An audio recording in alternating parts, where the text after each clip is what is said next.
Coming to you from the city of the weird. Exploring topics from the esoteric and unexplored to dimensions unknown. Shining a light of truth on the darkest corners of our reality. Welcome to the Curious Realm.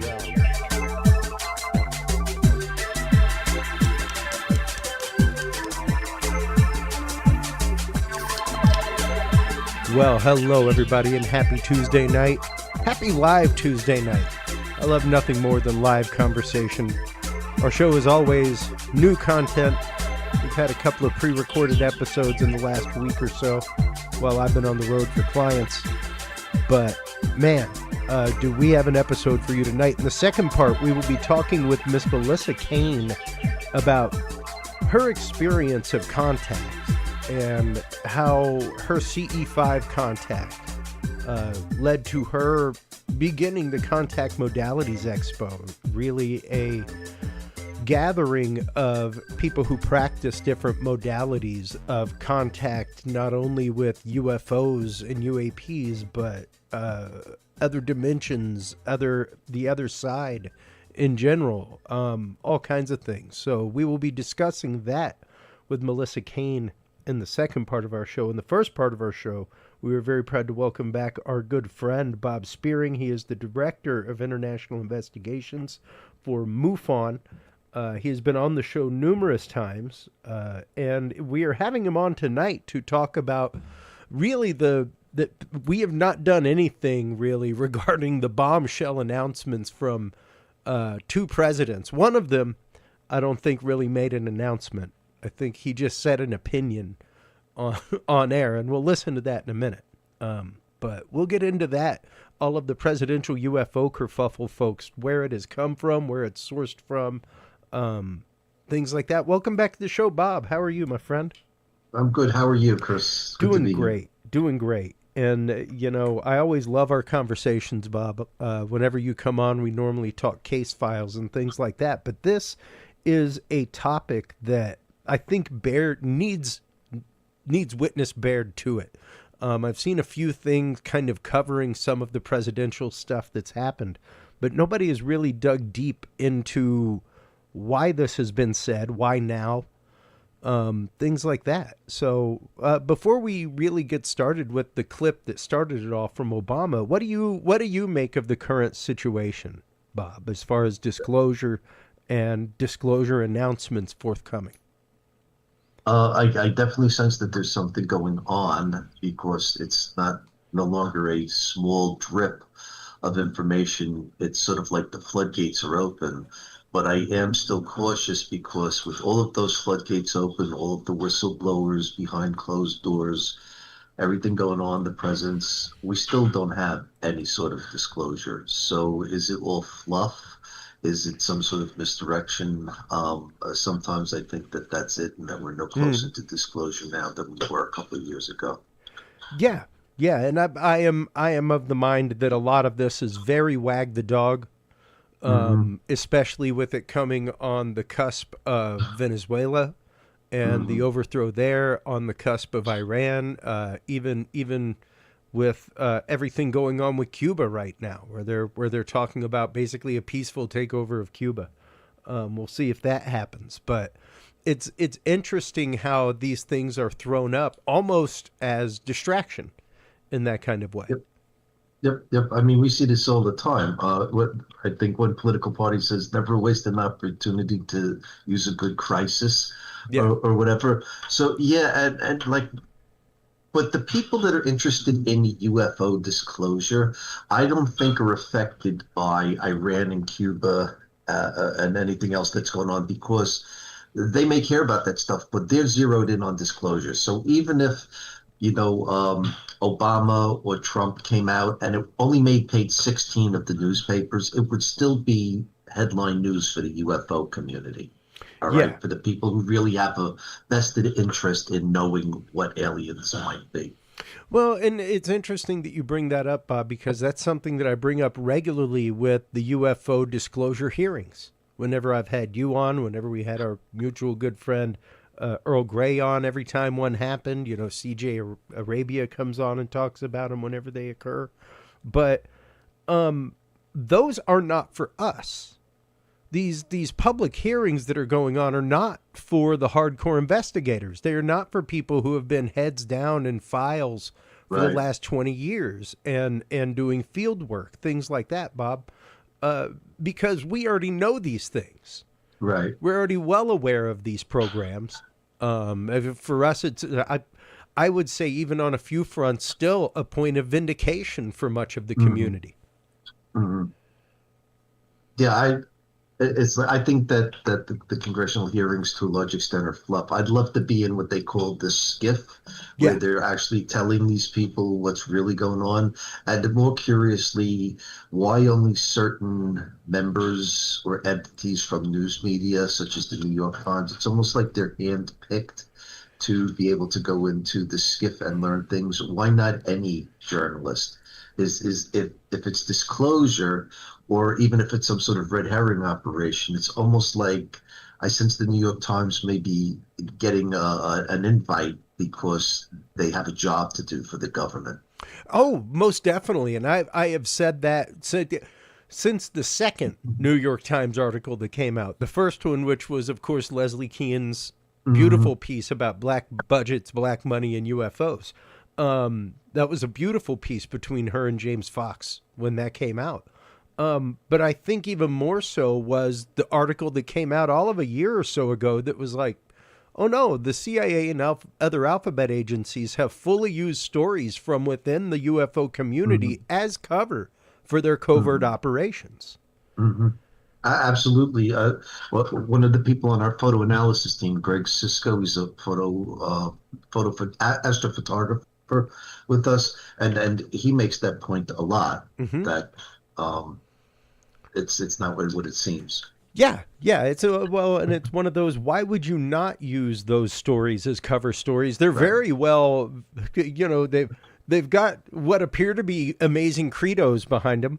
They are fully already believed by the community.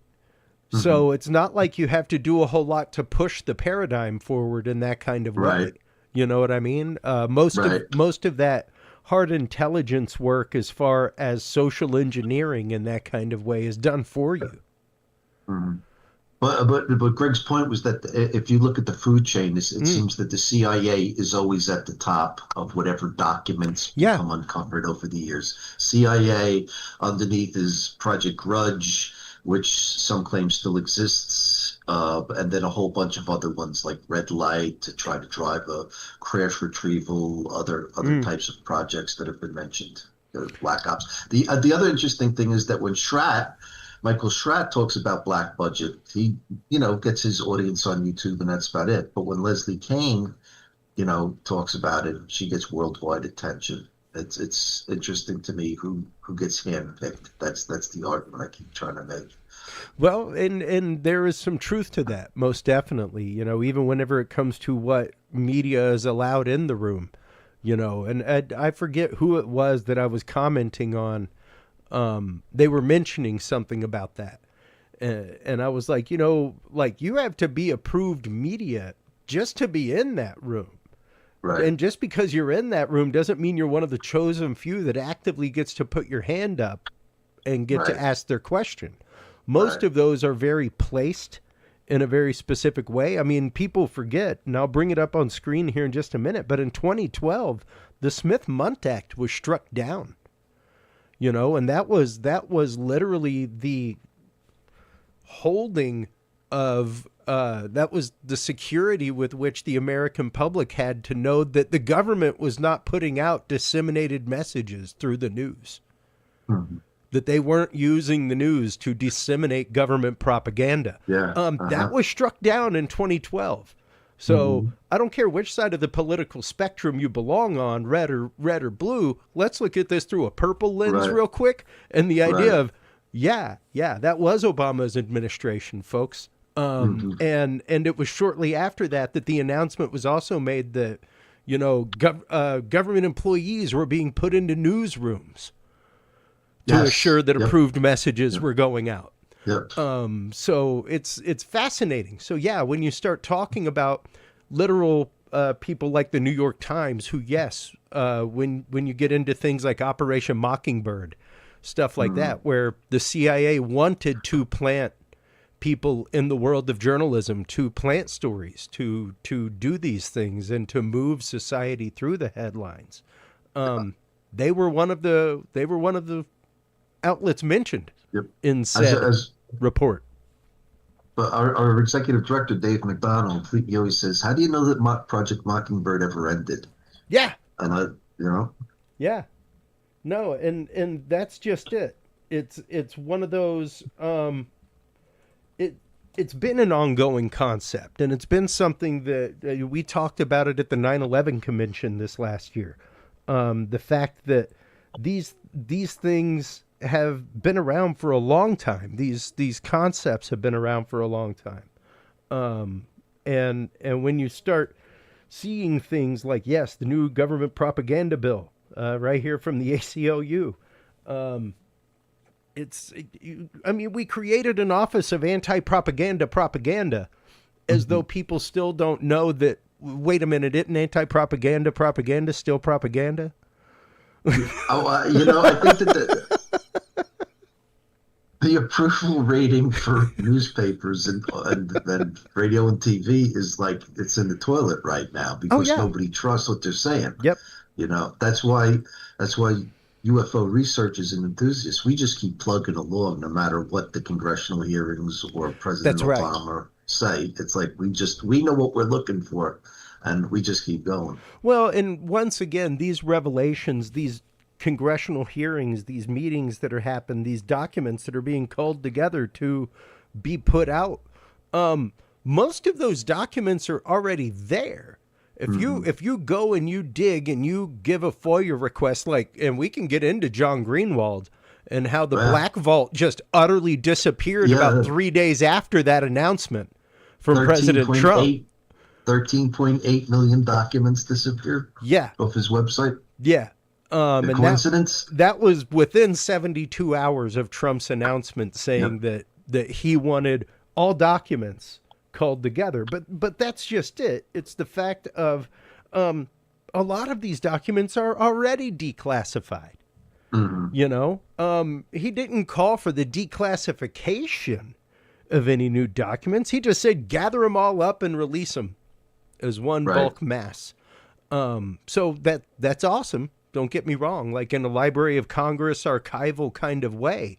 That's even an effort that you guys have put forth with Project Aquarius, is to try to make public archives readily available to people. I bet look this after the John Greenwald thing. I got to go check. Yeah. All right. Make sure we're I checked. Project Aquarius is still there. I checked mine and I reached out to him because I was like, if you'd like to come on the show and talk about it, I also fully understand if your lawyers are like, shut up, you're shutting up, But that is definitely an interesting one. And let's get to that clip from Obama real quick. This is from the Brian Taylor Cohen show. And this is really the clip that started it all, folks. Oh, hold on. I don't have it on mute. That's my fault.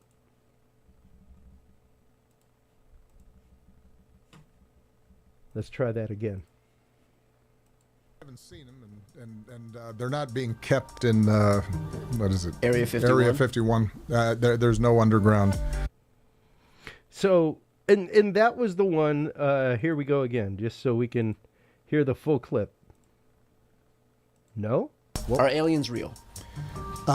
They're real, but I haven't seen them, and they're not being kept in what is it? Area 51. Area 51. There's no underground facility, unless there's this enormous conspiracy, and they hid it from the President of the United States. What was the first question you wanted answered when you became president? Where are the aliens? Where are the aliens? Is there a person that... So yeah, there is the actual clip from Obama right there. And, yes, the idea of asking that question and being asked that question, Is alien life real? He gave his utter opinion. Like, yeah, I think they are. Are they being held in Area 51? Things like that? No. So fascinating, interesting, and that's what Trump on Air Force One had come out and said, like, he gave out classified information. Which I don't know what classified information he would have given out there. It's not like he said where the aliens are kept or what program is keeping them. Yeah, what was interesting was that until Obama was president, Area 51 didn't officially exist. It was Obama himself that was the first one to mention Area 51. So I'm curious in this last clip why he almost pretends like he's not even sure of the name of Area 51. He's sort of quaint about it. Oh, it's like there's none at what is that place? Oh, Area 51. It's almost nonchalant to him, but he knows darn well what Area 51 is. Yeah, and that's things. There has been debate for years as to whether or not the U.S. president would actively be read in security-wise into the topic of alien life, things like that, because he's technically a temporary employee. It's not like he's a five-star general who's been in it for the long haul for 35 years. Right. Things like that. Or a Lockheed Martin who has been doing reverse engineering on technology for decades, and creating our technology in such a way. And I found those remarks very interesting from George Knapp during the last hearing, actually, when he said, I'm sure at this point these contractors who've done their job amazingly as far as keeping things secret, and when you think about it, you'd think that there would be a lot more leakage, right, when it comes to something like that. So the fact that there isn't that much leakage from DuPont and all these other major corporations that may have been given material to reverse engineer, like he said, I'm sure at this point they are looking for a technological off-ramp.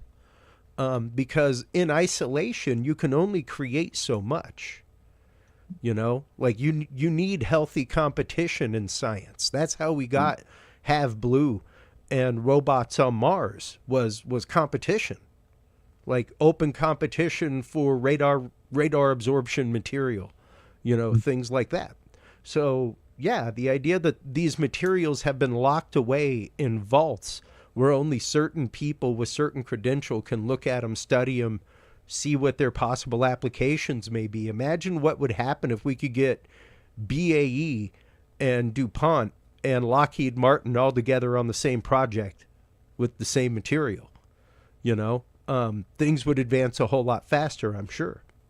Yeah, well, Lockheed Martin's starting to become fairly transparent as to what they have. There's a scientist, Richard Van Durek, who worked for NASA and for Lockheed, and he was on Hal Puthoff's podcast, and they were talking about that they receive from all over the world different types of materials that they back engineered, that they've been doing it for over 30 years, which is interesting because when MUFON got the Russian sample that proved to be anomalous, it was being sent to my house for use at the symposium later that summer, and it got robbed from my U.S. mailbox. Later on, Van Durek, 2 years later, is talking about a sample that they got from an NGO through the military that they back engineered, and it was identical property-wise to the sample that was stolen from my mailbox.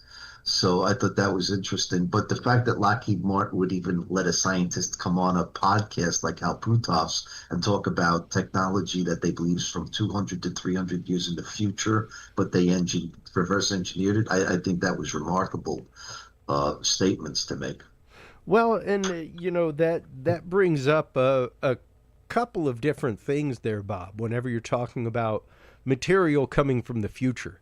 And that is that very boxed in thinking that I think many people have of the concept of alien.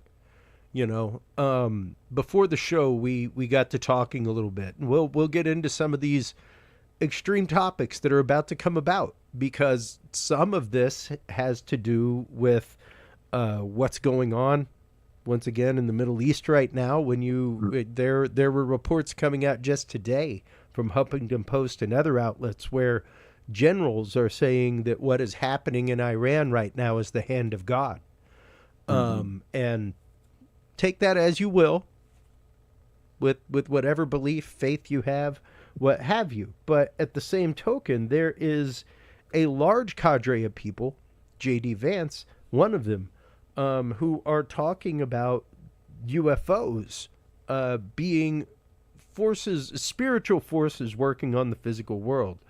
Some of these being good forces, some of them being bad forces, things like that. And, that brings us to a whole different level of, I guess, confliction in research in one way, Bob, on how do you, and I've said it for years on this show, when you were talking about paranormal meeting paranormal, when you were talking about spiritual meeting paranormal, things like that, you now have two different paths of research to follow, and which one do you start with?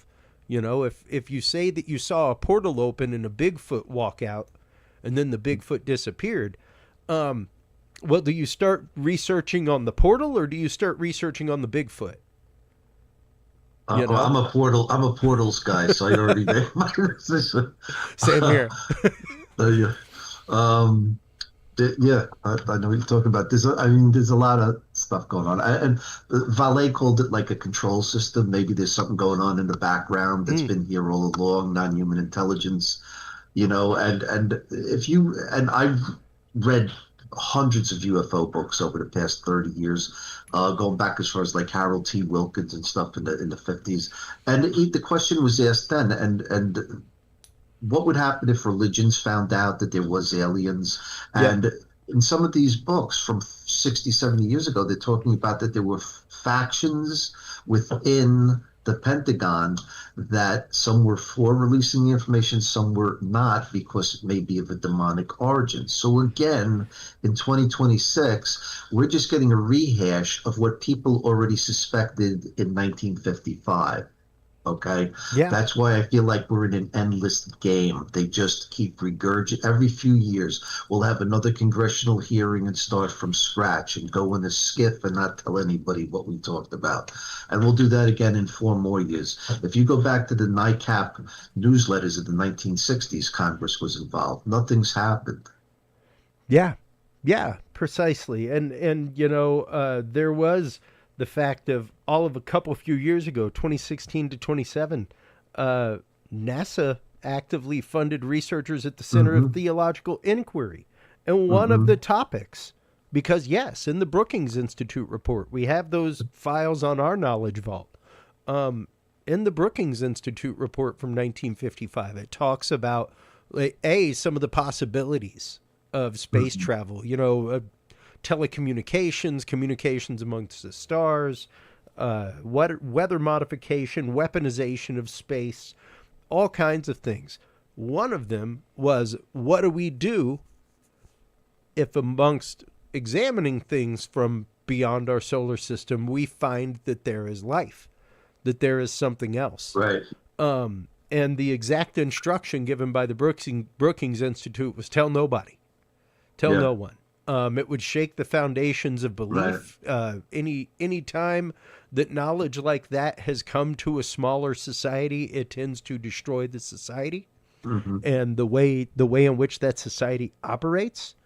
So it's fascinating to see that, and to see that is still very much the paradigm. And when they hired those 24 theologians, it was literally to study the reaction of humanity to aliens. Like, would it break down religious systems? Would it break down systems of belief? What would be the catalyst for mass panic if it happened?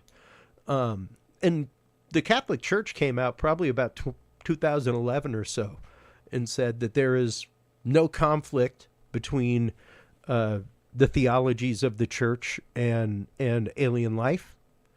Right, and that they baptize aliens if they wanted Jesus Christ. I remember that. Yeah. Right. You know, that, hey, they'd be more than welcome to baptism under Christ. I think people are a lot more savvy today than they were 80 years ago.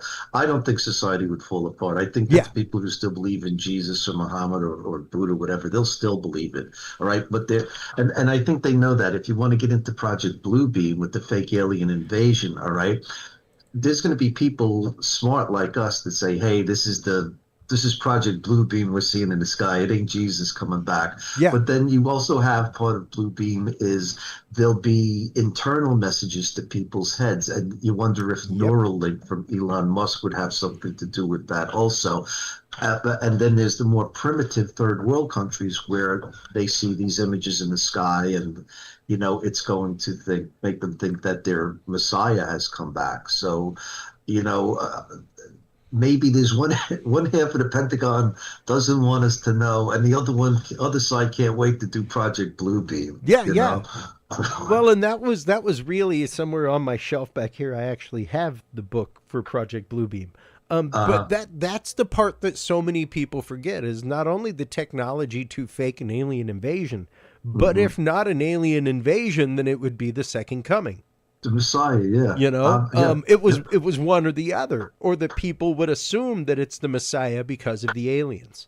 And it's fascinating. You know, we had Joe Jordan on the show, Joseph Jordan, and he is very much proponent of the fact that these alien encounters, abductions, things like that, are in fact demonic beings. Yes. And I would tell you that I'm into bedroom encounters right now, and where people claim that they have sleep paralysis, the wall opens up. Sometimes it's a little gray, a tall shadow man, a blonde-haired Nordic, and sometimes it's machines with needles, and the machines come over and impale themselves. And people, some of the stuff that goes on in people's bedrooms is absolutely demonic in my mind. It's like I can't fathom any sort of benevolent spirit or technology doing some of the things that happen to people, and never mind abductions, just in somebody's own bedroom. All right. I think it has nothing to do with aliens, what goes on in those situations. It's demonic. Well, and you know, it's very interesting because when you start looking at people like Aleister Crowley and his workings, he was fully tied in with Goddard, all kinds of people. L. Ron Hubbard, they were all part of the Golden Dawn with him, and in the Amaranth workings, which were part of what happened in New York City. It actually was partly what inspired the story of Ghostbusters in Central Park West. But that is where Lamb came from. And when you look at Lamb, it's very interesting. The literal here is the image. The similarities with a gray, are striking, And Lamb was a creature that came to them through a portal, that they summoned, that they brought them knowledge, all kinds of things. It wasn't like Lamb was somebody that he communed with and talked with regularly after contact. And it's interesting to me, you know, once again, in the second part of this episode, we will be talking about contact modalities and the Contact Modalities Expo. And we get into CE5 a little bit. And that's one of the things that even Earl Grey, when he was on and talked about his experience, he was like, I was a little foolish because I just opened it up. He asked for them to come. You asked for them to come. You gave no boundaries to the coming or to the experience. And when it happened, it wasn't the most nice experience, so to speak. His experience came to mean something different to him later, much like Sev Talk, other people, you know. But it's interesting how that initial reaction is fear. in that kind of way, Bob. And even go ahead. I was going to say fear and joy.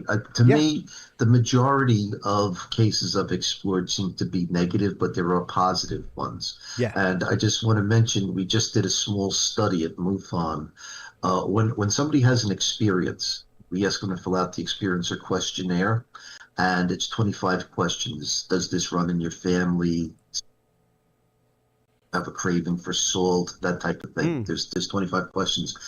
And two of the questions, one of them is, were you injured during your encounter or were you healed during your encounter? Yeah. And interestingly enough, out of 3,000 responses to each of those questions, 33% to within one case of each other believed they were either healed or injured. The top state for healings was Arizona, and the top state for injury was Pennsylvania. Most healings occurred at 3 o'clock in the afternoon. Most injuries occurred at 10 o'clock at night. Fascinating. Isn't it? That is. I'm just digging in. 3 in the afternoon. I never would have believed that it would be a daytime thing. That's the average, the mean was 3 o'clock in the afternoon. Wow. Higher than nighttime. Yeah. Wow.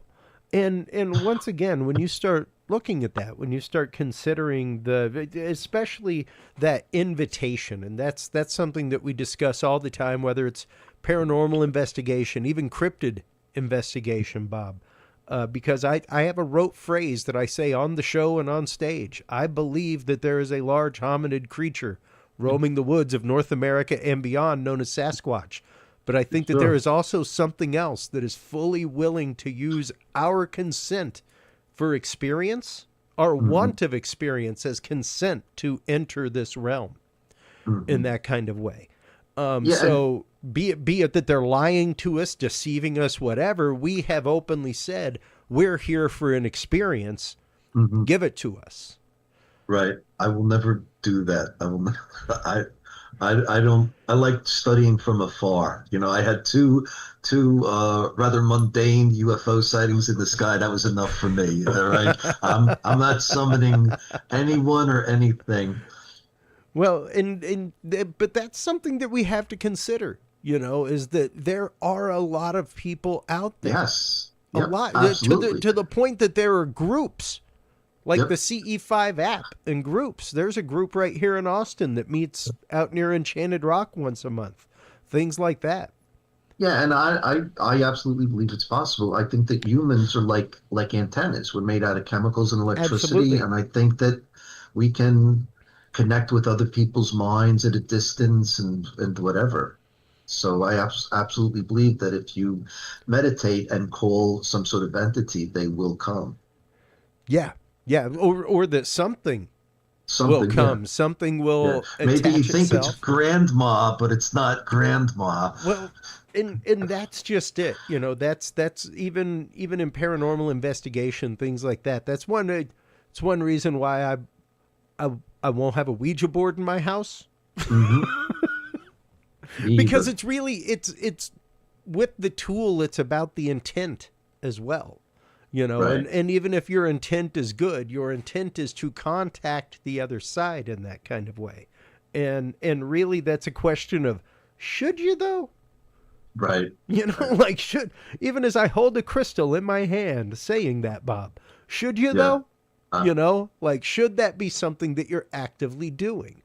Right. There are people who are very concerned about what CERN is doing. I was just going to say that. I knew you were going to, because we're antennas. We can think across. Exactly, buddy. Right. Exactly. In remote viewing, we call that a precognitive moment. But I get a lot of those. If I have any sort of superpower, that's it. I know when somebody's going to say something a minute before they say it. Quite literally, the idea that there are people who are very, very, very concerned about CERN and what they're doing and splitting reality and making portals and things coming through them. But at the same time, some of those same people will go out and take part in a CE5 experience. And it's like, how is what you're doing any different? Right. Right. Yeah. You just almost opened up a mini black hole over at CERN, and now you're over here. Yeah. And now you're over here trying to summon something through and give it ingress into our dimension. And that brings us into the topic of, once again, are they spiritual? Are they dimensional? How do these things work? But even more than that, how that dialogue drives things in the community, and even drives wedges into the community of research, Bob. Oh yeah, I think that I'm in the pessimistic category class as far as disclosure, but there's other people who, they think it's going to be next week, and that they're all set to go. And I'm trying to take a more measured approach to it. Well, I would love to be on fire about it, but as with any good research, Bob, you have to remain as lukewarm as possible. Right. You've got to be willing to see it from both sides. You have to be able to see it from the side of just manipulation as well. We already know what the government has done to manipulate this topic for decades, even to the point of shaming people, ridiculing them publicly, going on literal campaigns to defame them. Right. Some of them were hoaxes, some of the more famous ones way back. But some people, I remember the cop in the 1970s, he lost his job, he lost his wife, he lost everything because of this object hitting his cop car or whatever. Well, and that's something that I bring up regularly is the fact of Betty Hill said this to Kathleen Martin. Hon, if this ever happens to you, don't tell anybody. Don't tell anybody, honey, because it will destroy your life. It will ruin your life. They had nothing to gain. And even in the last year and a half, we had Kathleen Martin on responding to Stephen Greer's comments that the Betty and Barney Hill episode was my labs and implanted memories, and I find that hard to believe, because you've pretty much got to have a trope of something to begin with to be able to implant a memory. There weren't really a whole lot of like alien abduction cases for people to think about alien abduction in that kind of way at the time. Right. Yeah. What's interesting is that that was 1961 in the spacecraft that the Hills draw in front of their car with the figures in the windows. You would be surprised how many people who reported to MUFON sent us drawings from that period, and a lot of the craft looked exactly like that, lending credence to the fact that, yes, there it is. Do you know how many drawings we have in Project Aquarius of that craft with the big windows, disc-shaped, red lights on both sides, with small people in the windows? I could show you a dozen of drawings of people who drew that exact same thing. So I have always tended to believe that the Hill encounter was absolutely real. Well, there were other things. There was the watch that stopped, that had isotopes. There was the dress with physical evidence. There was the map, the star map. The star map above everything. Above everything was Betty said that they went into Barney and they pulled out his teeth. He had false teeth, and then they went to her and they couldn't get her teeth out because she had real teeth. And that's another reason why I believe the story. Who would make up a detail like that? Yeah. All right. You just don't plan out to have a fake event like that. That's something that just came natural. Well, and once again, the whole star map, the idea that the star map, right? The star map that she drew did not, or knowledge of that didn't exist yet. So I guess somebody just took somebody else's work and implanted it in her head during a MyLabs experience, and that was proven to be correct later. That's what they do with astrophysicists' work, is foolishly squander it. But literally, these are the roots of some of these things, and some of the ways that these stories, once again, as we said earlier, get used by alphabet agencies and other agencies to misdirect us, to literally set us on a path against each other. Because when there's destabilization in that kind of way, there is advantage for them. You know, Right. when the community is at fault with each other and is busy kerfuffling amongst themselves, nobody is paying attention to what both hands are doing, Bob. Right. Never mind the left hand or the right hand. Right. Both of them get away with it. Is anybody thinking about Ukraine right now? Nobody, right? Yeah. They've turned our attention. Is anybody thinking about Epstein this way? You know? Yeah. Yeah. And once again, with this being dropped square in the middle of it, with all that going on with both of these headlines from Barack Obama as well as Trump's response, and then at the same token, within 72 hours, once again, the Black Vault went down. Right. And then just the news a day or so ago that retired General William McCaslin is missing. And he is the one who famously had contract with To the Stars Academy. You know? So, and of course, even John Greenwald was like, I'm sure that this will be blown completely out of proportion. And we'll see. We'll see. But it is definitely an interesting piece of the puzzle Yes. right there Yep. amongst everything, where it's like, oh yeah, and this. You know, and when you look at a pretty major player in the world of UFO, UAP, things like that, randomly missing. He ran a like $2.2 billion science and technology program. That's a big program.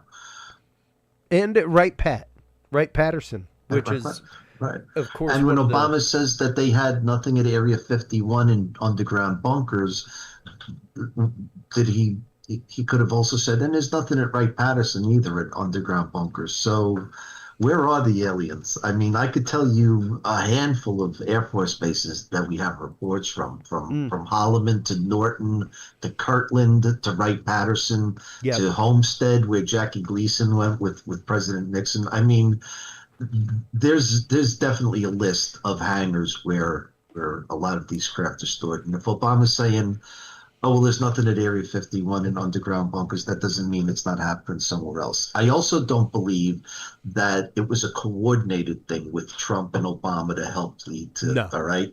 Because there's too many incongruities the way they handled each other. So I don't think this was a planned event happening. It was sort of like Obama stepped in it and then Trump stepped in it. Yeah. Okay.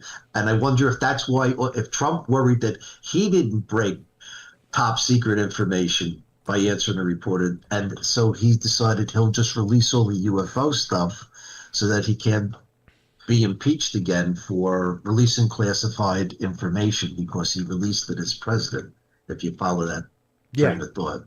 Yeah. And you know, the whole Trump having a speech prepared for July 8th. Yes. Larry Trump. That date, of course, lives in infamy with our community because that is the day of the announcement from Roswell Army Airfield. Yep. That a crash had been recovered. Yep. So I think it's very interesting that date came out. And you know, I can't remember the exact tracking of it, and I should have looked this up. But I want to say her announcement on that came out before Barack Obama. You know, it's so close in time. Yeah, it could have been her. Barack said something, and then Trump said something. Then Trump said he'll release the UFO files. Yeah, she could have said it first. Yeah, and you know, it's interesting. Once again, Trump saying, you know, well, he shouldn't have said that. He said some classified stuff. I don't know anything that would be classified there, in what he said in that kind of way. So I have held since the beginning with all of these hearings, everything else, Bob, that big D disclosure, even whenever we've had Stephen Bassett on talking about it, big D disclosure comes in a legal means. It comes wrapped in amendments and wrapped in proper journalism where these things are rooted out and found, and we have whistleblower acts, things like that, where we will eventually get the equivalent of an Ollie North, You know, where, for a good decade, people were like, what are you talking about? Missiles being sold for drugs and being trafficked for guns and for freedom fighters. What are you talking about? Till Ollie North stood up and said, yes, this actively happened.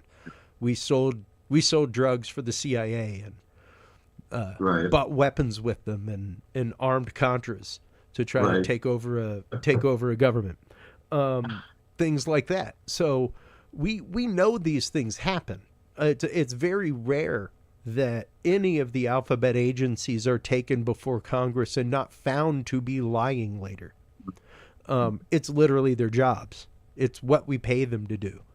Didn't Kennedy, the week before he was assassinated, sent a letter to the CIA, right, asking them to cooperate with Russia on solving the UFO problem, and a week later he was dead. Yeah. So. Yeah, and it was he who famously said, "I'd like to dismantle the CIA like a bug, bit by bit." And because things like that obfuscate. They are part of what Dwight D. Eisenhower warned us on the way out with. And feel free to go back and watch that speech and listen to it from the point of view of a man that took an oath to protect the Constitution and your rights. Because that's really what he's talking about, is that to win this war, we had to put together a terrible, terrible machine that put your rights to the side. And if you don't reclaim this, you're going to have issues. And that's what we're up against now. You know, now we have programs that are worth billions, trillions of dollars that we have no idea what 70% of it is. We have black budgets. We have all kinds of things. We have all kinds of programs out there that, once again, are being run by covert agencies for covert means. So the subterfuge is real. And when you see these headlines coming out back to back from presidents, and you know that there has been attempt to control the message before, that this is a dirty secret that they've pulled numerous times, trying to hide and obfuscate things or even twist things to their advantage in that kind of way. I think it's something that we need to be ears up and perked up about, Bob, sincerely. You know, and Obama, that's not the first time he's talked about aliens. I believe like several years ago, he was on Kimmel. Yep. I may be wrong, but it was Kimmel, and he's talking about, I can't tell you because our overlords would kill us or something to that extent. Yeah. So, and Bush too. Bush the son was pretty cagey on late night talk show too about it. They asked him point blank, "Can you talk about it?" And he went, "No." Yeah. All right. So he knows something. And Bill Clinton's famed response of, "Well, if they are, they didn't tell me." They didn't tell. Right. Because he promised to look also. Absolutely. Yeah. And you know, it's funny because I think of anyone. George Bush Sr., of any president that we've had, he had intimate knowledge. Sure. So did what's his name? Eisenhower. Secretary of Defense. No, guy with the white hair. He was the youngest Secretary of Defense during the Vietnam War, and he came back. Tank McNamara? No. Okay. But that guy was involved with briefings with UFOs. I'll think of his name after the show. I think it was Reagan's. No, he was the Secretary of Defense during 9/11. It was during Bush the son. Secretary of Defense during Bush the son. You know who he is. Yeah. The cranky guy. That was oh my God. I can't remember now. Hold on, we'll find out real quick. Rumsfeld. Donald Rumsfeld. Yes. He basically told in the Project Aquarius files, we have where Hynek actually says to Rumsfeld, the American people have a right to know. And Rumsfeld said to Hynek, the American people don't have a right to know, quote unquote. Yeah. That's in the Project Aquarius library. Yeah. And you know, once again, that need to know. No, you don't have a need to know. You have no idea what flies over your head at night to keep you safe.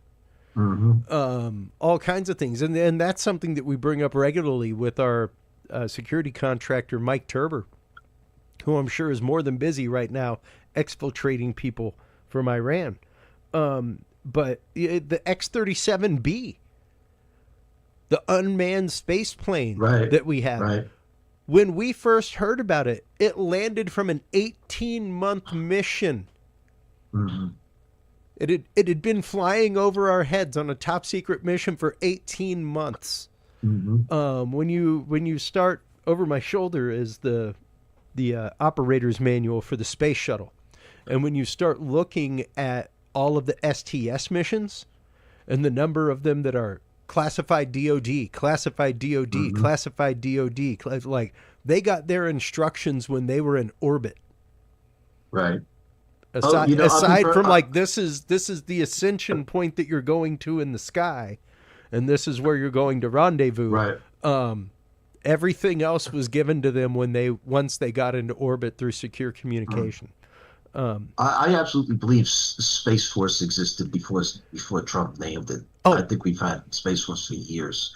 Absolutely. I think Starlink is more than just an internet provider too. I think Starlink can be used as a weapon, to be perfectly honest. Absolutely. Or as a projector for Blue Beam. You know?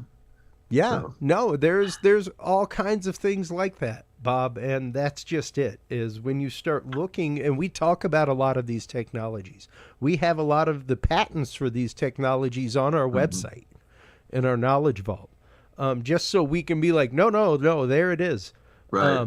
Even when it comes to the videos that Lou Elizondo released, which got us here to begin with, Go Fast, Tic Tac, things like that, Gimbal, those 3 famous videos. One of them was eviscerated by NASA as a balloon, Go Fast.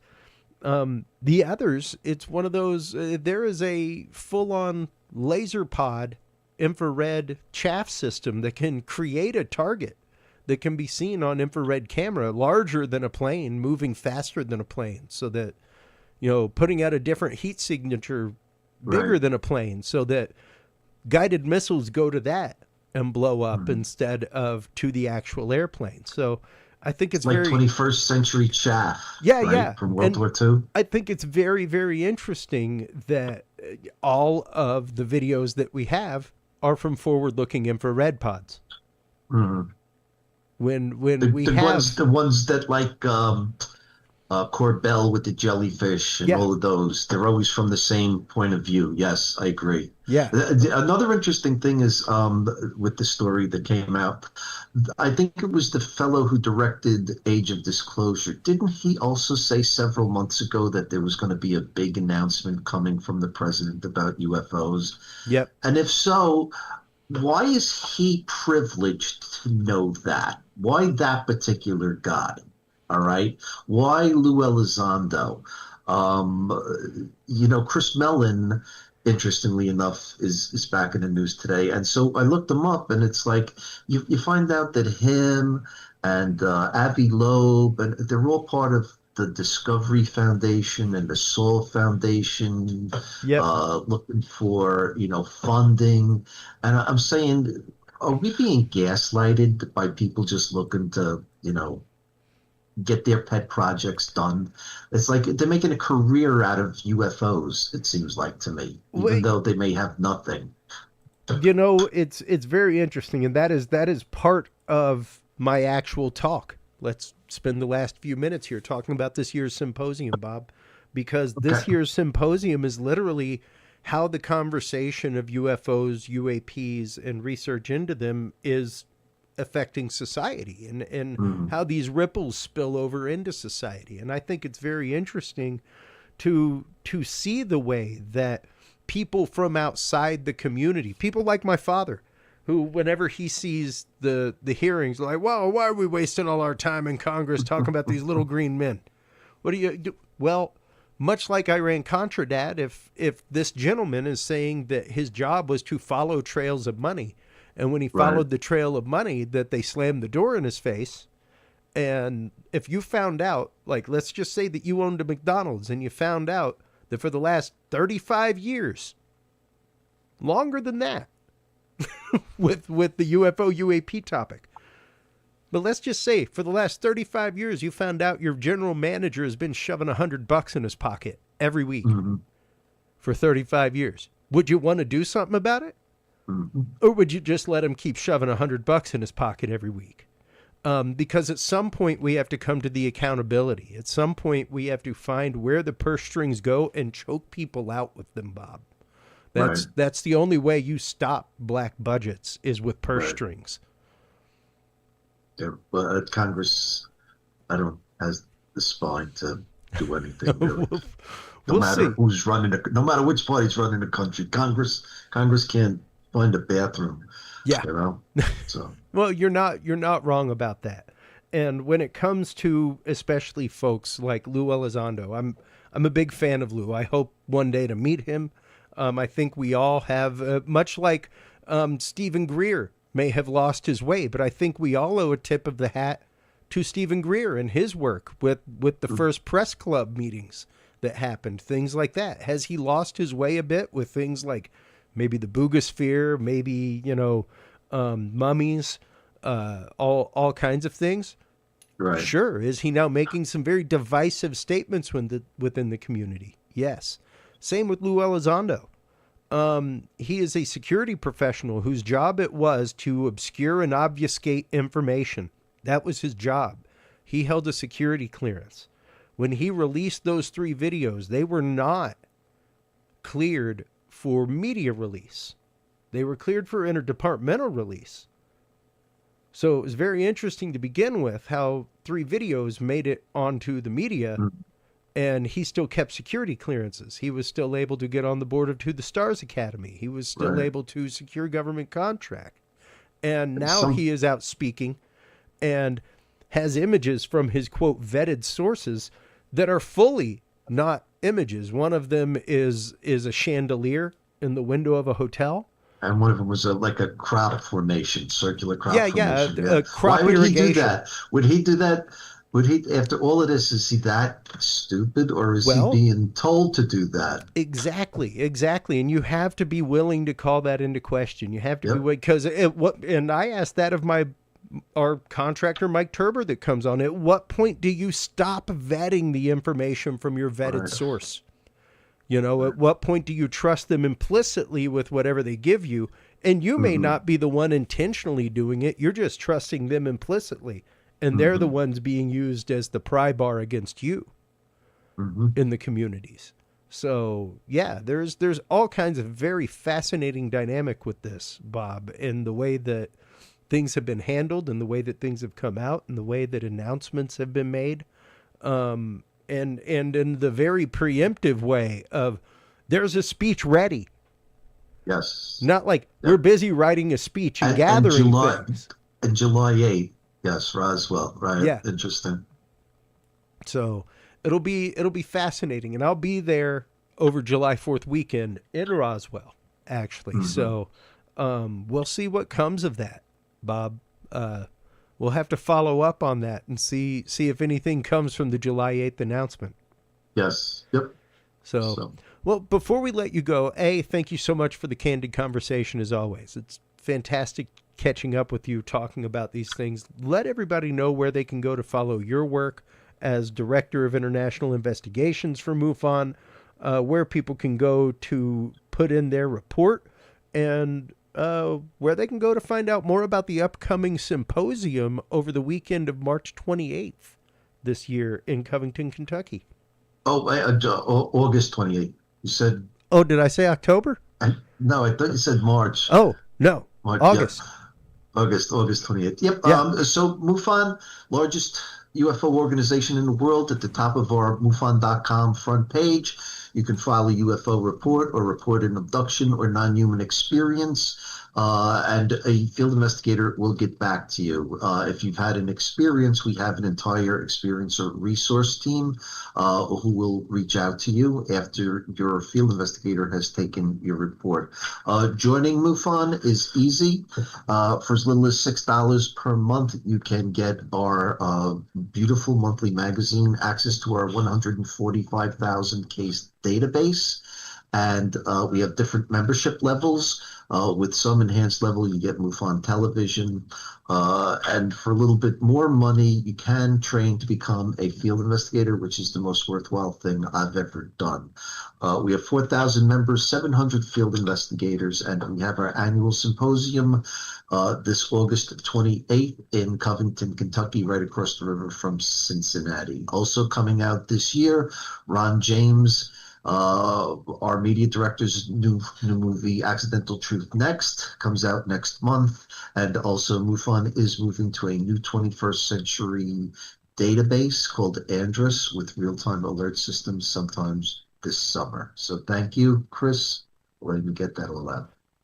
Absolutely, man. And I am excited to hear about this new system.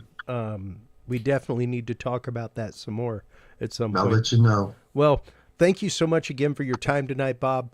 I'll be sending links, all that kind of good stuff. So thank you so much for your time. We'll talk to you soon, man. Okay, great. Thank you, Chris. It's nice seeing you again. Bye-bye. You too. Bye-bye. Man, always incredible catching up with Bob Spearing. And once again, folks, it's really about the conversation as a whole and looking at things in a forest and trees manner. We can all get very myopic whenever we come to experience. We can all get very much in the mindset of being able to be taken in by information that, maybe we should be looking at through a different lens. Maybe we should be considering more facets of the gem instead of just the center sparkly one, so think about that as these announcements come to bear, as these documents come out. Again, I guarantee you there will be no new declassification of documents. It will just be a calling together of previously declassified and gathered documents. But as that happens, consider that point of the conversation. Consider that point of control that may be taking place. So when we come back from this quick commercial break, everybody, we will be joined by Melissa Cain. We will be talking about contact modalities, the different ways in which people contact other dimensions, other intelligences, alien intelligences, all kinds of things, and the Contact Modalities Expo right after this.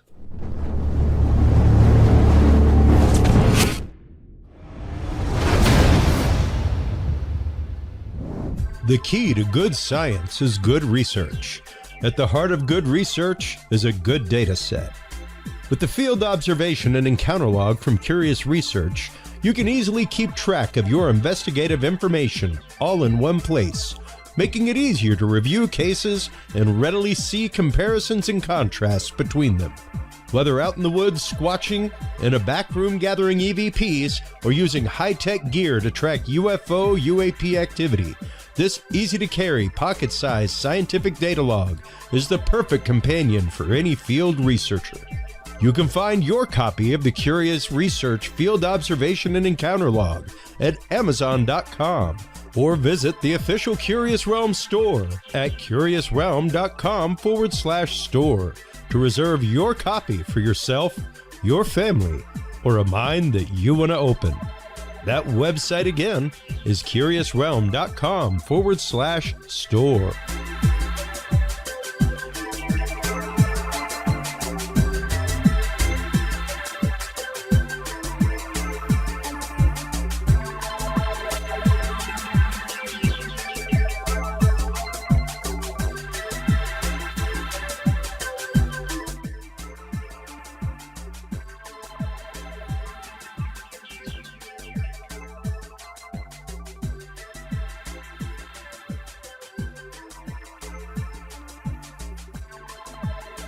Well, hello, everybody, and welcome back from that quick commercial break. Thank you so much for staying on through that. Also, thank you so much to our sponsors, especially True Hemp Science. If you are a user of CBD products like I am, stop on by TrueHempScience.com today.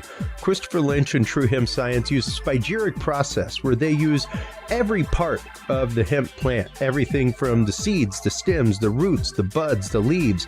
Every part is used, combusted, and reused until all that remains is an amazing spagyric product, complete with terpene profiles and all. Stop on by, check out their website. Tons of great products, everything from topical to oils to pills, everything else. Check them out. TrueHemScience.com is the website that you want to go to. Curious7 is the code that you want to use to save 7% off your entire cart of $50 or more. Our guest in this segment is Melissa Cain. She is with Contact Modalities Expo. This is, it's coming up in May 1st through the 3rd of 2026. It is an amazing conference. I know people that have spoken at it. We've had people that have spoken at it on the show. We've had our friend Michelle Freed, who told me about it a couple years ago on the show numerous times. So welcome to the show today, Melissa. How are you? Thank you. Thank you. I am wonderful now that I'm here with you. Well, I am very glad to have you on tonight. This is one of the many conferences I've been wanting to go out to and check out, because it, as opposed to a lot of conferences that are very drilled in with their content, this covers a wide spectrum, a good swath of topics, a great crop of amazing speakers. Before we get into the conference itself and how you came to start the conference, things like that, let's talk a little bit about you, Melissa, because this was not necessarily like my son. He's 8 years old. He sits on the other side of this wall every Tuesday night. He's sat on the other side of my studio wall. These topics have seeped into his subconscious just with me talking on the other side of the wall. It's something that he has been steeped in. He reads books about cryptids and Bigfoot, and we talk about it openly, but that's not every kid. And that definitely wasn't your life, correct? No, not really. Not really. Not with my parents, for sure. Kind of just born and raised. But I did always have a vague interest in the paranormal. And simply because my grandparents lived half the year, they born and raised in Chicago, I am, and they lived half the year in Chicago, and they would live half the year in Arizona or New Mexico. Okay. So they would drive down and spend hours and hours on the highway, and they would have legit daytime and nighttime sightings. Oh, wow. So they'd come home. Yeah. They'd come home, I'd be about 8, about your son's age. And they'd say, oh yeah, we were driving and it was pretty interesting. There was this big, 100-foot long cigar shaped silver thing that was about 100 feet in the air following us along in the desert. Super matter of fact, and they had nighttime amazing, sightings outside their little motel window, but they didn't really think anything of it. They just thought it was kind of cool, worth mentioning. So I'd hear those kind of stories. Okay. And my grandfather did have a set of those Time Life books that were out there's the whole series right there over my shoulder.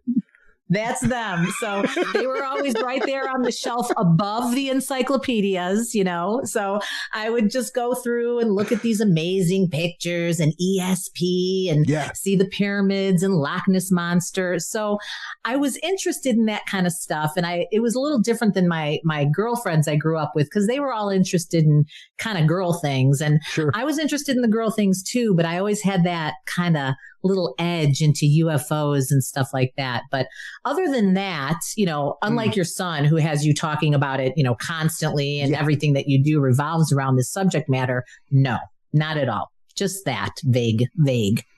And at what point was there a shift for you? At what point did things come to a point that, I guess, spirituality shifted, the way you viewed reality shifted, especially to a point to start something along the lines of Contact Modalities Expo? Because go ahead. So, again, like I said, I had this vague interest. So, you grow up. I went to college at DePaul University. I got into radio advertising. I had a 20-year career in radio advertising in Chicago and Washington, D.C. So, everything was just, very normal. I lived downtown. I was having fun. I was making money. I met my husband. We got married, decided we wanted to have kids, and everything just we moved out to the burbs. Life was very, very normal. Sure. And then one day, we were sitting on a Sunday in 2016. We were sitting, now I have 3 kids, by the way. I have an 18-year-old and I have twin 12-year-old girls. So we're all sitting there, all 5 of us on the couch. And my husband's flipping through cable channels. And he used to be a hardcore skeptic. He wouldn't even stop on like the History Channel or Discovery Channel if there was something UFO related on it. Like it was just immediate change of the channel. Yeah. This particular day, I said, you know what? Stop on that. There was something on. It was some kind of NASA UFO documentary, probably one I've seen, 1,000 times. And I'm like, I wanted Jameson, my son, to see some of this stuff because, again, we weren't talking about it in our house at all. It just wasn't a subject that came up. Something clicked. I saw one of those, it was either a space station video or some NASA footage. And I went, whoa. That was one I hadn't seen before. And I immediately ran back in my den. I left the family, ran back in my den, got on social media and the internet and started feverishly searching for what is going on right now in the UFO world. I have no idea. Haven't thought about him in 20 years. And Dr. Greer kept popping up all over the place. Never heard of him. And I just kept seeing this movie, serious. So I said, well, I better watch it. I watched it right there on the spot from my phone. I had 5 minutes of peace from my 3-year-old twins at the time and couldn't believe my eyes. That was it. From that moment forward, all I did was I just veered off in that lane of learning how to do CE5. I could not believe my eyes that people were actually able to learn how to make a connection with that non-human intelligence. Sure. And that was it. From that moment forward, that's all I consume, live, breathe, read, everything. It's changed my life. I total 180 on how I raise my children. I moved us out of the big city into the boonies in Wisconsin. My entire outlook on life changed based on that one movie, but then it trickled into all these other little avenues and modalities. And, eventually got me to the expo. I could say more, but just tell me when. Well, no. I mean, I think that's important. I mean, we're part of something far greater than just our little, baby human selves running around this planet. And then they also will usually have some sort of mission. They realize because of this amazing thing they've discovered when interacting with this non-human intelligence that they want to tell the world, some obsessively, some can't stop. They can't shut up no matter what. They want to share this information. And usually during these types of experiences, people will have some sort of space-time something changes with the way they view the world whether it's lost time or sped up time or something to that effect. So that's what contact modalities are. And there's literally hundreds because there's little nuances, but there's main ones. And in my particular situation, in studying CE5 to start and then dabbling in all these other ones, the same thing happened with me. Absolute spiritual experience, absolute changed my life, absolute on a mission and haven't stopped. And my mission is, by the way, is not only to introduce people to the modalities because they're totally freaking cool and they're awesome. And they just, they leave you with that childlike joy, that like, oh my gosh, that awe and wonder. But they also offer people tools to transform their lives for the better. Because at the end of the day, you could have your head in the stars, you could have your head in the clouds, you could, be extremely spiritual and all that stuff, but we're living on Earth. So we have to learn how to take care of our Earth, take care of one another, and get along.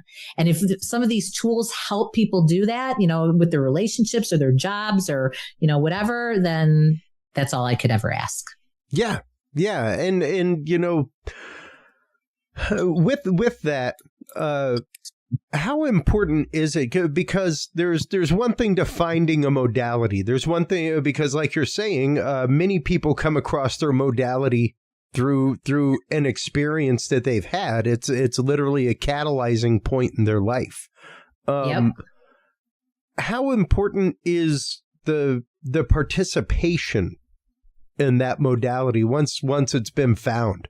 Well, I feel like, so those people that just have these chance encounters, like they didn't ask for it, right? Yeah. And I didn't ask for it. It just happened to me. I just boom.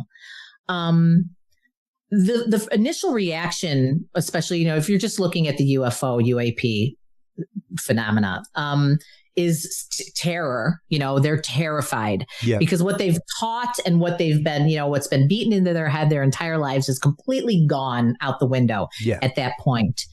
So I feel like, but then when you go back and you view these people years later, many of them, I shouldn't say all, but a high percentage say, you know what, that was a positive experience in my life. It had a positive. It didn't at first, just like Bledsoe's went through hell over their experience. But ultimately, it was a great experience. But if you have an experience like that, gosh, how blessed, how blessed if you look at it in that way. Well, to me, go ahead. No. And that's what I was going to say is, A, you've got to acknowledge the moment to begin with. Otherwise, it just passes you by. But B, exactly, there is that necessity of reciprocity. Yes. And it's something that I used to teach my kids all the time whenever I taught CCE and spirituality to junior high and high school students. I normally gave it to them as a slinky. Like everybody got a slinky on their desk that night, and you couldn't touch the slinky. You could behold the slinky. You could contemplate the slinky. You could do all kinds of things. And it basically represented the pent up potential energy of you and the universe. But even once you held the slinky, like, no, you got to push it to make it slink. Like there's activity involved. You can't just sit and go slink. Right. Yeah. No. So there's active conscious participation in that is necessary. 100%. And many people will miss it. They'll miss it. Something will happen. They'll talk it off as being nothing, but once I feel like the universe is always trying to get you. It's always delivering ways to get your attention and whatever that is. And so one modality might completely blow by somebody, but this other modality might be the one that resonates. And that's why when you sample a whole bunch and you look at all of them, what's going to work for one person is not going to work for another person, but there will be something, but you have to participate. It takes work. This whole thing, CE5 took me 8 or 9 months of work. You have to want the change or want the experience. And I don't think, everyone's at a different place in their journey. Yeah. So I don't think everybody in this current incarnation will get the message, but you never know. Yeah. Well, and it is, yes, like you're saying, I don't think everybody in this current incarnation will get the message. That's what the whole rebound effect is about afterward. And hopefully you figure it out in short order. But when you do find a modality, and once again, that modality may be something, it's really about connecting you with something higher and understanding that you are connected in a higher way to everything. Exactly. So how does the conference, let's start talking about the conference now. We got about 20 minutes left or so. Okay. Wow. Let's get into the conference. Let's start talking about some of the modules that take place at the conference, some of the different modalities that are covered at Contact Modalities Expo. Okay, let's do it. So I wanted to, like you had said when we first started chatting, it's great because we are not stuck in, a rut. We could literally explore as many modalities as we'd like, right? And, when I created this conference, I really was just acting on my highest excitement. I was like, what? If I love this guy or I know this gal and she's rocking my world, somebody else is going to be in alignment with that, right? So that's how I built it. And I really wanted it to be very experiential because you can read books all day long, hear lectures all day long, but until I was actually practicing CE5, practicing telekinesis. I took a year-long mentorship program with Julie Adriani, who's a physical medium. Until you actually are getting your hands dirty and working, you don't learn. And it's not as impactful. So with the conference, we have, world-class, consciousness researchers, experiencers, but we have a lot of workshops too. So we have 4 stages going on at one time, lectures on the grand ballroom stage and the second stage, and then a lot of breaking down into different workshops. Wow. And let's get into a few of the workshops here, because you've got everything from psi abilities to dowsing, meditation, biohacking, remote viewing. Oh yeah. So Chris Bledsoe and his family will be attending this year, and they were our headliners last year as well. And if people aren't familiar with his story, he's the guy who could actually call UFOs and they just show up. He's been studied by the government. He's been to the Vatican, in the secret archives. He's been heavily studied for decades. And with him specifically, we have skywatches. So we have 2 skywatches that are for the entire event right outside the hotel. The great thing is we're on a big, beautiful lake, got a ton of land and like 200 acres at our disposal. And it's beautiful, dark skies. So we could just go out there and do our thing. But then we also have a private VIP skywatch that was for charity, for those who wanted to buy that particular add-on ticket as well. And that's Sunday night. But then we have Dahlia and Lidu Burgoyne, who are going to be appearing this year. And they are, if people are familiar with the telepathy tapes, Dahlia is the mother of a teenage daughter, Lidu, who is a nonverbal autistic. And they share amazing telepathy together. They're going to be teaching telepathy workshops for our attendees. They're going to be doing a mind sight workshop, a 3-day workshop with Wendy Gallant, who is actually Dahlia's teacher in Mindsight. So we have some of that happening. We have our theme this year is harmonic ascension. And it's because we have so many different events happening that all have to do with resonance and sound and music and vibration. So we have a big concert event happening Saturday night with a local Madison band, indie band called The Earthlings, who are huge fans of what we do. They came to the event last year just as ticket holders. And then I realized, wow, every song that they sing is about ETs. Every song that they sing is about the UFO experience. And the lead singer, Elliot, he's an experiencer himself. So they'll be performing live. One thing that makes our conference a little bit different is we don't take ourselves too seriously. Sure, everything we do, I feel like, is the most important work there is to be done right now. All the teachings, I feel, is, like the world needs it so bad. But, there's nothing like just having a good time and connecting with others. And that's what we try to bring to the table too. It's not a bunch of, suits talking with their PhDs and, da-da-da-da-da. We have a lot of that. But we also have the good old times too, which just fosters that coherence and connection with one another. Well, and one of the things I noticed, just as somebody who works in events for a living, you guys actively have multiple things happening at the same time, which I think is hugely important. All too often, I think people are afraid that so-and-so won't get enough attention. Because everybody isn't locked down to going to the room at the same time. But when you have that opportunity to walk across, see something else, when you have that opportunity to cross paths with other people, that's where the event really starts to happen. That's where people start talking in the hallway, that kind of stuff. If it's the fact of everything occurs in one room, and occurs there, and every hour there's somebody speaking there, and that's how it is. It makes it hard for people to want to take time off, even from being an attendee.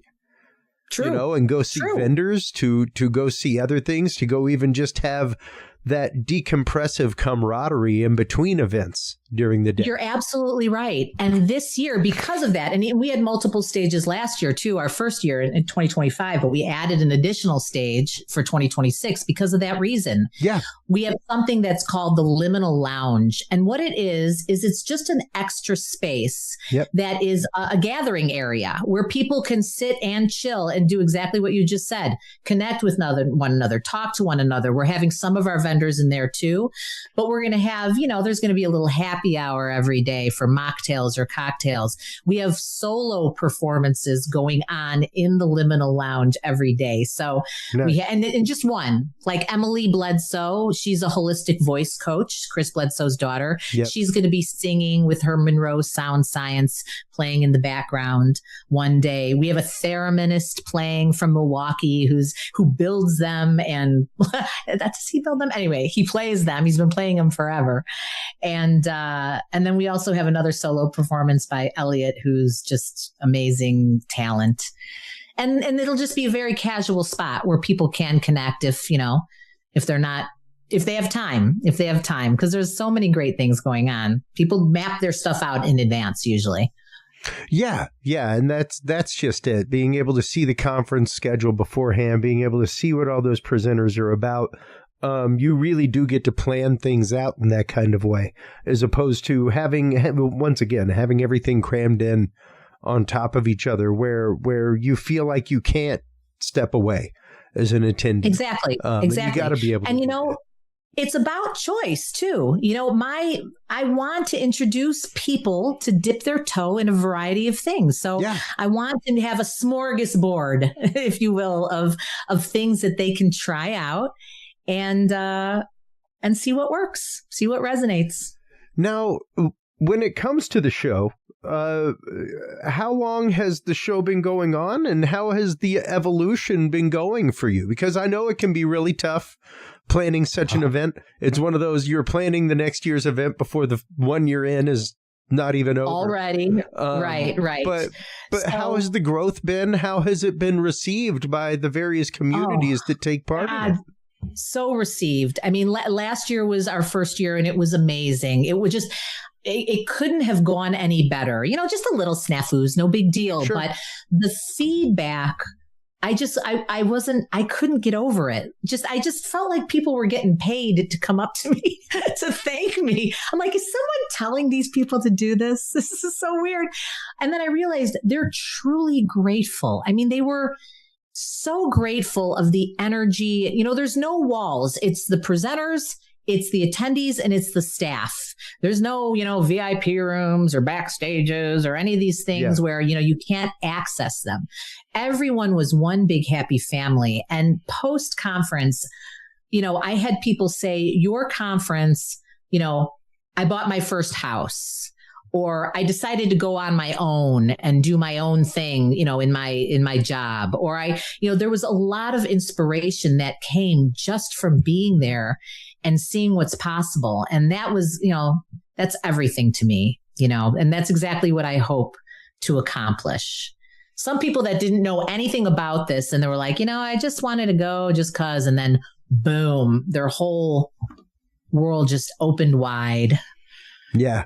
Yeah, no, so go ahead. I was just going to say, so this year we're not changing a whole lot. We're adding, we added some speakers. We've added more experiences because people just loved the experiences.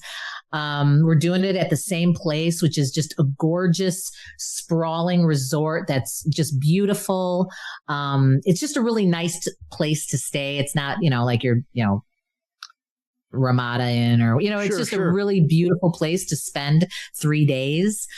Interestingly enough, the New York Times did an article in 1912 that the giant skeletons were dug up on the property. Oh, wow. The Smithsonian put the kibosh on that and got rid of them. So that's right on the grounds of the golf course.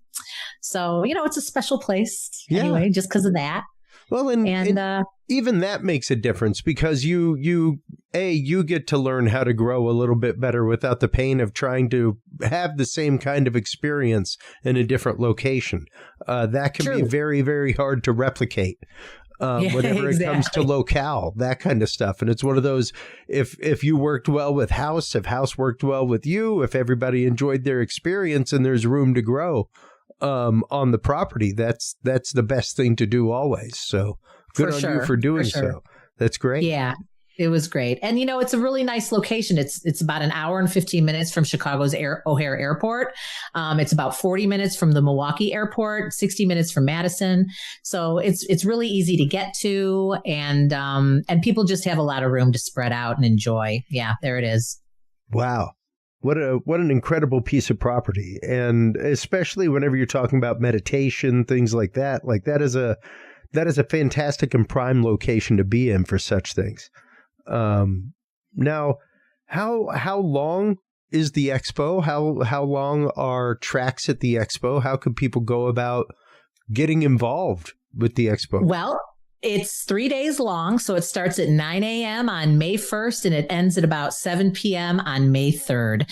We do have 3-day passes available, of course, but we have weekend passes, single day passes for people who can only make it up for a day. Oh, that's great.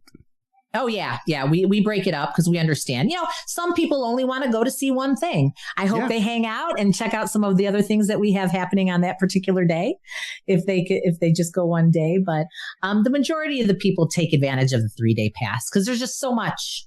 There's just so much to do. And yeah, everything is sold on our websites. Most of the experiences are included in the entry pass. We have a whole bunch that are included. And then we have a little, about 6 or 7 that are additional add-on ticket purchases. Okay. Yeah. And that's fantastic because once again, you have plenty of stuff to choose from, plenty of things to add on to your day. I was just talking to somebody earlier today that was a speaker at conferences, things like that. And they were like, sometimes it's tough because there's so much to choose from. There's so much that you want to go out and be a part of. There are dinners that you're a part of with attendees and lunches and all kinds of things. He's like, I don't understand how more conferences don't offer that much stuff to add on, don't offer that much additional to what is happening. Right. Because everybody needs a break. I mean, everyone needs a break from, the speakers, the attendees, and there's just a lot. There's a lot of options for people to rest. And like you said, go outside, weather permitting, of course, and enjoy themselves. I mean, this place has a spa. It's got a full service spa. It's got a golf course, It's a little in Wisconsin. It's a little chilly still in early May. You don't really know what you're going to get. So I didn't do any boat cruises because you just don't know. But yeah, it's been a very successful format so far, and everyone's really excited about this year. We have our photographers doing a DJ set on Friday night. Just to keep people up, keep people gathered, keep people together, and have a good time. Yeah. And out of everything, because it can be hard, once again, as somebody who organizes things like this, it can be hard to choose something. It can be, what was your favorite part of Modalities Expo last year? What was the one thing that really rang your bell, that you were like, we have to make sure to do this again, bigger or better? I loved last year. I was like in a daze the entire time. I was absolutely like floating throughout the entire resort, just going into every room and just everything. It was really surreal. It was like all this work for 6 months of working, 80 hours a week, 7 days a week, all day and then all night forever. And I just would tell my kids, don't worry. It'll be over. It'll be over soon. You'll have your mama back.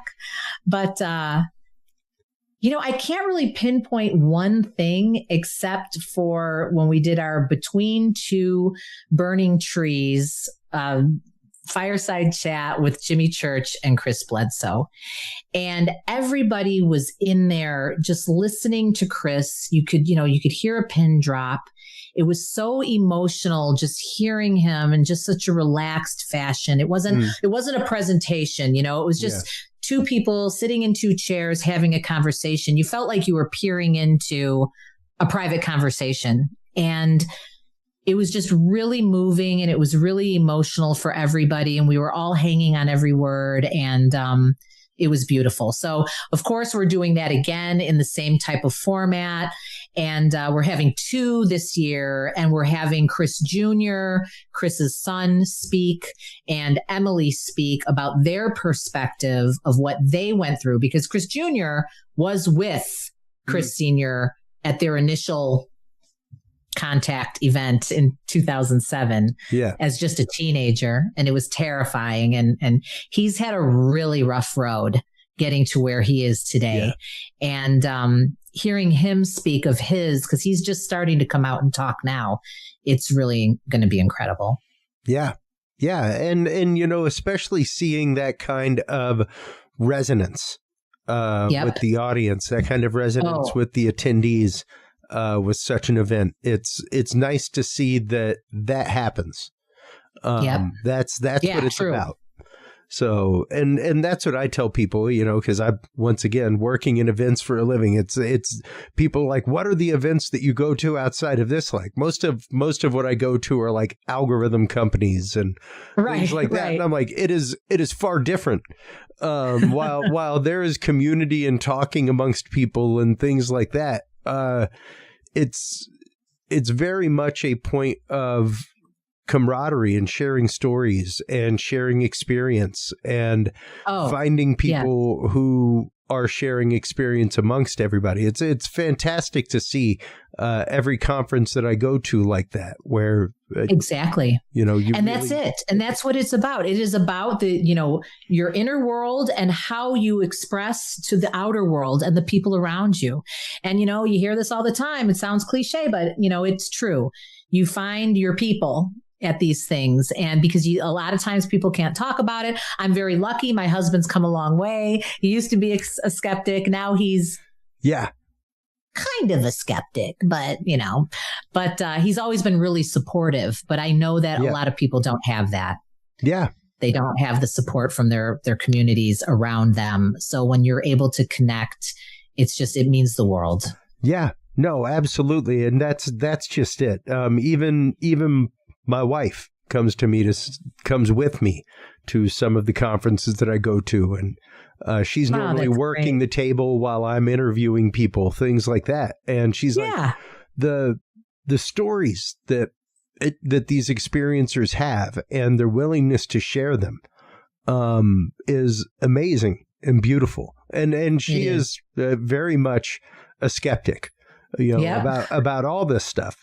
But they're in support and they're in interest, truly interested and interested in hearing people's experiences, That's what it was for last year too. My husband was there all 3 days. My kids were there all 3 days. Everyone had a ball. My parents came, and they're all, everyone's at a totally different place. Your 8-year-old is interested. My kids, no. They roll their eyes. Oh, no one cares about this is a little fun story I tell, but we were at a monster truck event in our town. I'd never been to one. I don't know what those things are about. They had one local. We're like, let's go. They're about monster trucks.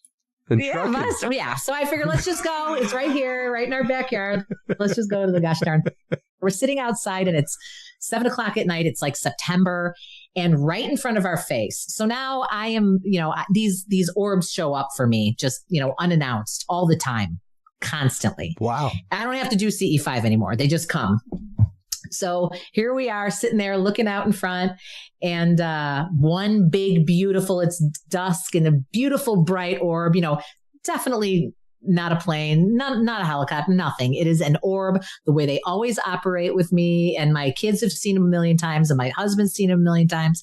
And I go, oh, look. And I'm fumbling for my camera. And my daughter literally just looks at me, like rolls her eyes, and she's 12, remember? no one cares about your UFOs, Mom. No one cares about it. And I'm like, do you know that people would really care to know that? And no one cares. You're the only person. I'm like, okay, whatever. Yeah. There it goes. Yeah. Bye, guys. Thanks for showing up. Well, and, especially with moments like that, once again, the idea of a contact modality, the idea of something reaching out to you because you have reached out. That's something that we have to consider because, and it's fascinating once you start looking at the stories of experiencers of all kinds of things, everything from UFO, UAP, contact to near-death experience to paranormal to even cryptozoological, the crossovers of other experiences that begin happening to an experiencer are fascinating. Exactly. Because they are Jay many. Bachochin, he's one of our Wisconsin Bigfoot guys, and he's showing his movie, his third documentary is playing at our event. And this third one it just blew my socks off because he went in researching Sasquatch. But what's coming out of it is just an appreciation and a respect for the living woods and, just all the different UFO phenomena, UAP phenomena that's happening while he's looking for the Sasquatch and everything else, these ground shadow beings and these little fairy lights. And it just opened up a whole other world. And you're right. That's what it does. Once you pay attention to one, the other ones start going, well, I want some love too. Yeah. Yeah, exactly. And brings up, just full circle conversation, that idea of kind of charging an environment, and that charging kind of an environment. and the idea that we're connected in a different way. And from there you begin to, and I say it all the time on the show, whether you're talking about just Sasquatch or Sasquatch coming out of a portal, there's a difference between the two experiences, and there's a difference in how you investigate both of them.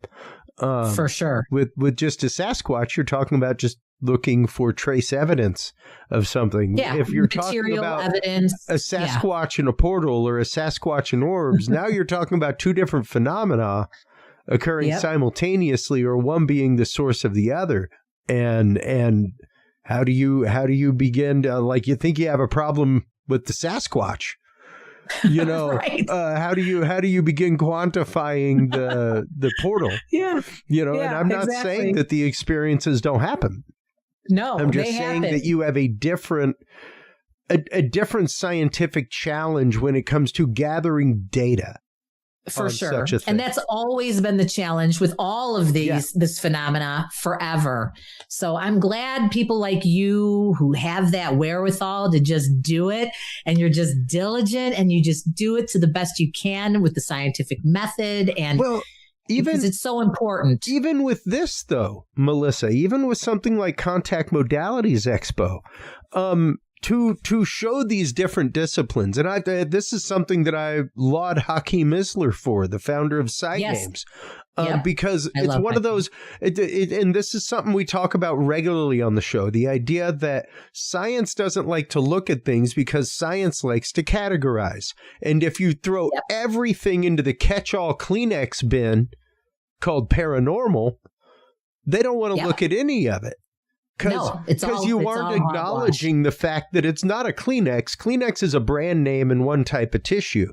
There are thousands of types of tissue that are made in different ways: single ply, double ply, triple ply, pleated, non-pleated, quilted, non-quilted, lotion, non-lotion, scented, unscented, many different ways to scientifically categorize something.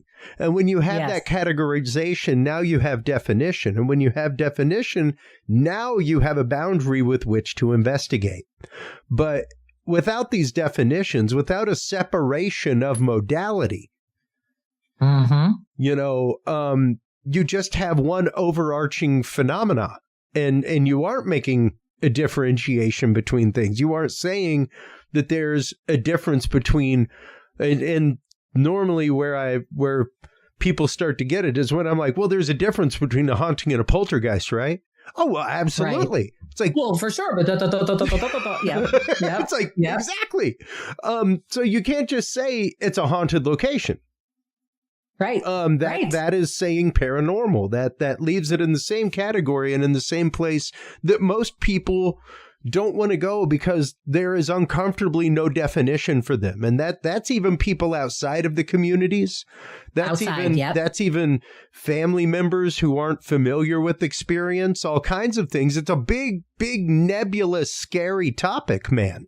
For sure. Much less knowing that like the person that you live with or love has gone through it or had one. And how do you even begin and broach that topic? You know? So exactly, for you to be putting on an event like Contact Modalities Expo, where people get to come and unabridged be able to, in good faith and community with other experiencers and other people searching for experience and trying to define these things, find fellow community, but B, also find that definition of modality that they may be missing. They may be, no different than somebody who practices out of body experience is not practicing remote viewing. Let me tell you this. Last year, we had Dan Brule, who is a world-renowned breathwork expert. He's been teaching breathwork for 50 years. He teaches Olympians. Tony Robbins is his client. Like, he is like one of the pioneers. Yep. And the guy's like in his late 60s, maybe. So who knows? I don't know how long. But he lived with Osho. I mean, he was friends with Ram Dass, buddies. Like, he's lived the life, right? The spiritual life. He comes to our event and appreciated it because it was Contact Modalities, but admitted he used to think the UFO thing was all kind of silly, a little bit hooey, until he sat down during that fireside chat and listened to Chris Bledsoe speak with Jimmy Church about his experience. It opened up his eyes to such a degree, someone that you would think would be accepting and open to all of it, right? Nope. Yep. That one thing, because there's no evidence, no credible evidence, no nothing. You can't measure it, can't do anything with it. It doesn't exist. And he left a different person because of that. And so that to me was amazing, that he was allowed to experience something that he probably never would have sought out, and absolutely. And that's just it. When you put yourself out there, when you put yourself in that moment, amazing things can happen. But once again, to loop it right back to the beginning of the conversation, you have to recognize the moment. And let the moment happen, and B, be willing to accept that moment and carry it forward, and kind of remember your part in that moment, and the fact of you're the eternal echo now. You have to keep ringing the bell. So got to keep ringing the bell. Yes.